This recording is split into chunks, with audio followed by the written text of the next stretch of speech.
여러분 안녕하십니까? 서방 기자로서는 처음 푸틴 러시아 대통령과 모스크바에서 인터뷰한 기자가 있었죠. 조금 지났습니다만 오늘은 전 미국 매체 폭스사의 앵커였던 터커 칼슨에 대한 인터뷰 내용에 대한 방송을 해드리겠습니다. 2시간 반의 푸틴과의 인터뷰 내용이 이 터커 칼슨의 SNS에 공개되고 있습니다. 시청자 여러분께서도 직접 영상 인터뷰 내용을 참고해 보시면 더 많은 도움이 될 것으로 생각이 됩니다. 찾아보시기를 바라고요. 이 시간은 인터뷰 내용 중에서 제 개인적으로 눈길이 가는 내용 몇 가지를 발췌해서 소개해 보고자 합니다. 물론 서방 언론이 푸틴과 인터뷰를 주선한 것 자체가 잘못된 것이고 또 인터뷰 내용에 관련해서 영국과 유럽연합 등 인터뷰 행위 자체에 대한 비판도 쇄도하고 있습니다. 우선 쇼킹한 일이다. 이럴 수가 있나? 서방 기자가 또한 푸틴은 거짓말을 반복하고 있다 등 이런 반응인데요. 잔악한 행위를 정당화하고 공격성을 정당화하기 위한 평소의 거짓말과 전쟁 선전을 반복해서 한 것뿐이다 라고 비판을 가했습니다. 현지 시간 9일 영국 일간 가디언 논평을 보면요.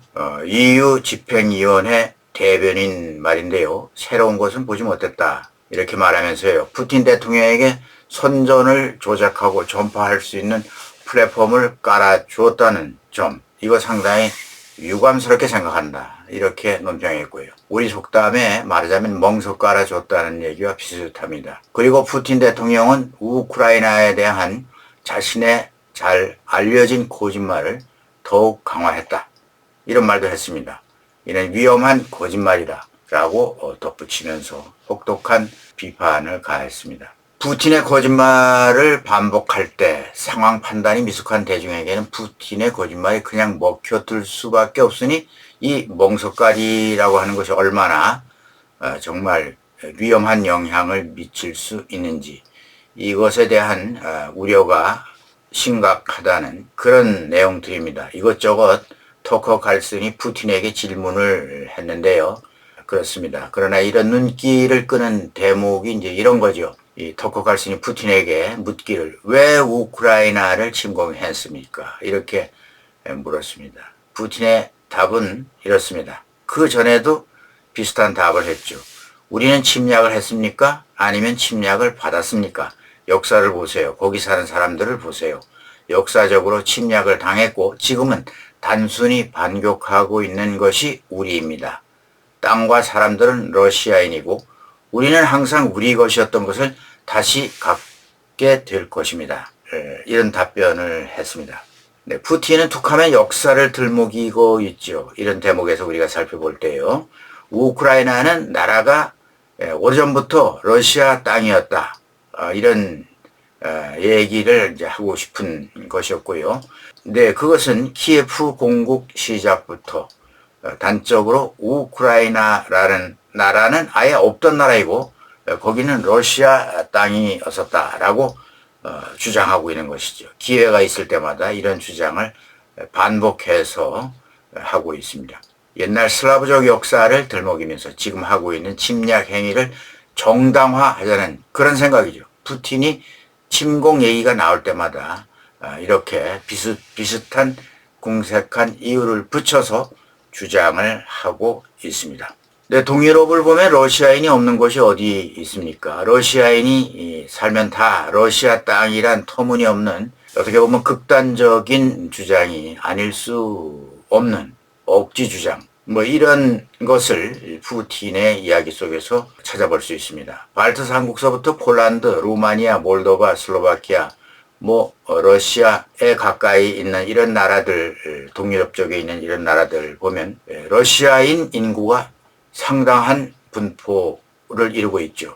푸틴은 당신네 나라에 러시아인이 살고 있다. 그러니 그 옛날부터 여기 우리 땅일 수 있다. 왜 지금 러시아인을 이렇게 탄압하고 있느냐. 이런 식의 무슨 트집을 잡고 늘어지는 그런 형식으로 러시아는 동유럽을 잠식하기 위한 위험한 발상을 계속 가지고 있다는 얘기입니다. 그런 발상 속에서 나타난 것이 우크라이나의 그 실질적인 침공이라 이렇게 볼 수 있죠. 푸틴은 현지 시간 8일 터커 칼슨과의 인터뷰에서 서방이 우크라이나에 대한 무기 공급을 중단하면 전쟁을 멈출 수 있다, 또 이렇게 주장했습니다. 이건 말도 안 되는 일방적 푸틴의 주장인데요. 여기에 대해서 유럽연합은 우크라이나를 매일 곁에 두겠다, 그러면서 3월까지 50만 발의 탄약을 공급하고 12월까지는 목표인 100만 발의 탄약 지원을 달성할 것이다, 이렇게 밝혔습니다. 우크라이나에 대한 더 적극적인 지원을 하겠다, 그런 의지의 표현이죠. 네, 푸틴은 젤렌스키 우크라이나 대통령이 러시아와의 회담을 거부하고 있다. 그러니 미국은 우크라이나에 대한 무기 공급을 중단하고 미국의 위성국가와 다름없는 우크라이나가 협상 테이블에 나서도록 해야 한다라고 덧붙였습니다. 이런 푸틴의 인터뷰 내용이 흘러나오자 서방 관리들과 전문가들도 실망스러운 반응을 보였습니다. 푸틴뿐만 아니라 터커 칼슨이라는 서방 기자가 푸틴이 이런 주장을 하도록 판을 깔아주었다라고 하면서 칼슨에 대한 비판도 끊이지 않고 있습니다. 네, 다음은 우크라이나 그 총참모장이 교체되었다고 하는 얘기인데요. 현재 2년 동안 우크라이나 전쟁을 진두지휘했던 총참모장이 잘루지니 장군이죠. 그런데 이번에 교체가 됩니다. 신임군 총사령관에 올렉산드르 시르스키 지상군 사령관을 임명했습니다. 이분은 계급이 상장인가요? 2014년 러시아 침공 전에 친러 반군과 싸우는 돈바스 전쟁에서 우크라이나 지상군을 지휘했고요. 2022년 2월 우크라이나 전쟁 발발, 러시아 침공 이후에 초기 몇 달 동안 수도 키이우 방어, 같은 해 7월 러시아군을 키이우에서 몰아내는 데 공을 세웠고요. 하르키우를 점령하고 동부와 남동부 땅을 되찾는 데 기여한, 그리고 바흐무트 방어 전투에서도 앞장섰던 용감한 군인이죠. 이 사람을 총참모장에 앉혔습니다. 현재 그 잘루지니 참모총장은 해임론이 꾸준히 거론되어 왔습니다.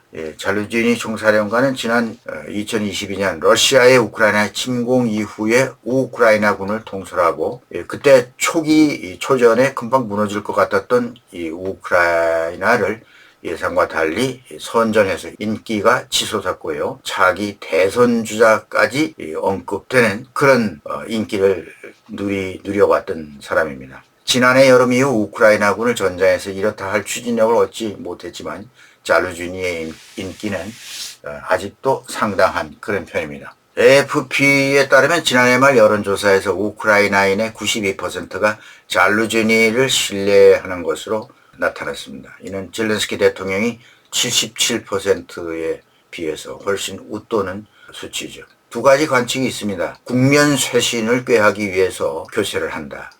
잘루지니의 인기가 높아 정치적 야망을 가질 수 있다는 이유에서도 교체론이 나오기도 했죠. 반면에 우려되는 것은 지도부 교체가 병사들의 사기 저하, 혼란을 야기해서 러시아군에게 호재로 작용할 수 있다는 점도 상당히 우크라이나로서는 역풍이 불 수도 있다는 그런 우려를 하고 있는 그런 입장입니다. 어찌되었든 우크라이나 전선의 총지휘자가 바뀌었다고 하는 사실이죠. 러시아의 불법 침공에 맞서고 있는 우크라이나의 젤렌스키 대통령이 6일 드론 전담 부대 창설을 예고했습니다. 체계를 위한 별도의 부대 창설 법령을 만들어서 서명을 했고요. 올해는 전장 등 여러 측면에서 결정적인 해가 될 것이다.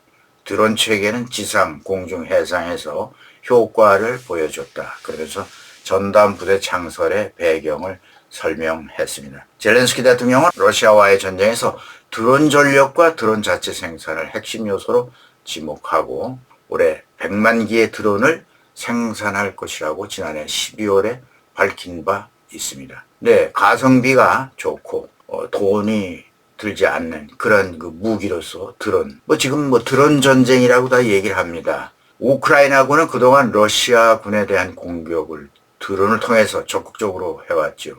지난 2일 침몰시켰다고 주장하는 러시아 흑해함도 소속의 미사일 탑재 함정, 이게 흑해에서 침몰을 했는데 배 이름이 이바노베츠 함이죠. 수상 드론을 이용해서 공격해서 침몰시켰다고 알려지고 있습니다.